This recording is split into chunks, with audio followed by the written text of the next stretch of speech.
My workshop is a mess. I've got acrylic sheets and glass and other sheet goods just all thrown on top of my cabinets. There's got to be a good way to organize these. I have an idea.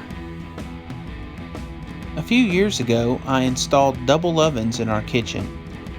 In doing so, I had to rework the cabinet on the top and the bottom. I decided that I'd build some cookie sheet storage to go in here. This works well for organizing cookie sheets and pans. It would also work well in the shop to organize all the acrylic sheets and other sheet goods that seem to make a mess. So let's get started on that. If you'll recall our last project where we installed the air conditioning in the shop, you'll remember that there was a spot left over that I was going to fill with the project. This is going to be the project. First, I'm going to cut some MDF to rough size.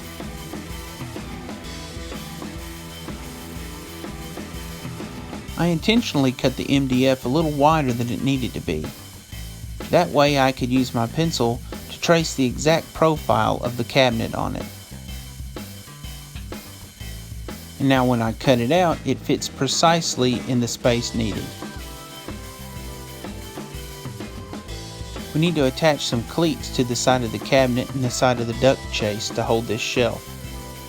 I'm using just a piece of board to space it up off of the ground, and I'll screw it into the side of the cabinet. Now pulling this spacer board out, I'll move it to the left side and attach that cleat. Now they'll both be exactly the same height off of the workbench below.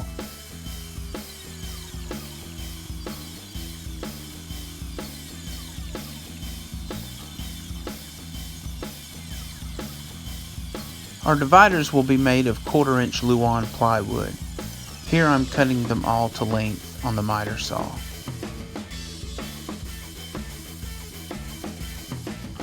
The dividers need to be deep enough to hold wide sheets of acrylic. But if you make the divider deep and you have a narrow sheet of acrylic that gets pushed to the back of the divider, you won't be able to get your hand back there to reach it. So we have to compromise. We have to make parts of the divider stick out further and parts of them recessed further back. For this reason, I'm drawing a profile that kind of looks like an E. You'll see more when I cut it out. I'm going to tape all the dividers together so that I can cut them all at once.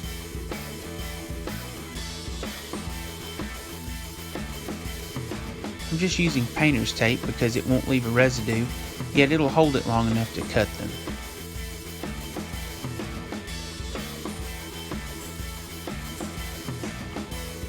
To cut this profile, I'm just using my jigsaw.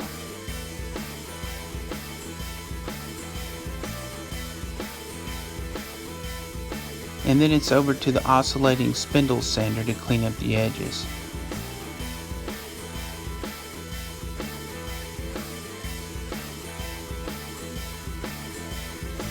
Your average person doesn't realize it, but a byproduct of making dividers is that you get Pac-Man ghosts. Here I'm ripping some spacers to go between our dividers out of some 3/8 plywood.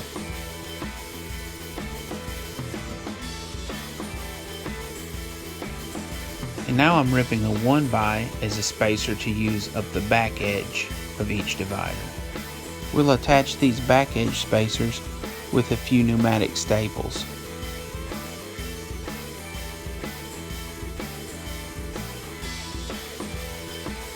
Now it's time for some assembly. We start by nailing down one of our bottom spacers. Then we add a divider assembly and screw it on, followed by another bottom spacer and another divider assembly, another bottom spacer, and so on and so forth.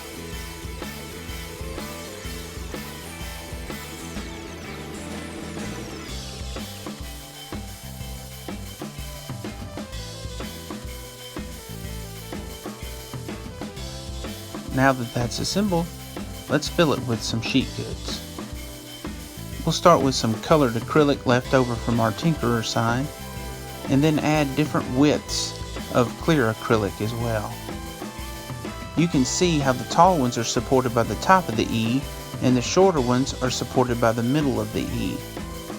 And in between there's plenty of room to get your hand in there. I'm even storing some expanded metal and some glass and some foam board in here. It works well for storing all kinds of sheet goods. The last thing to do is to install this little toe kick on the bottom. Well, here we have the finished product. I think it turned out pretty good. I know it's going to be a big help in the shop. The last couple of videos have been shop infrastructure projects. Well, next week we'll get back to just a plain old shop project. But regardless of the subject matter, I hope you're enjoying these videos as much as I enjoy making them. And as always, thanks for watching.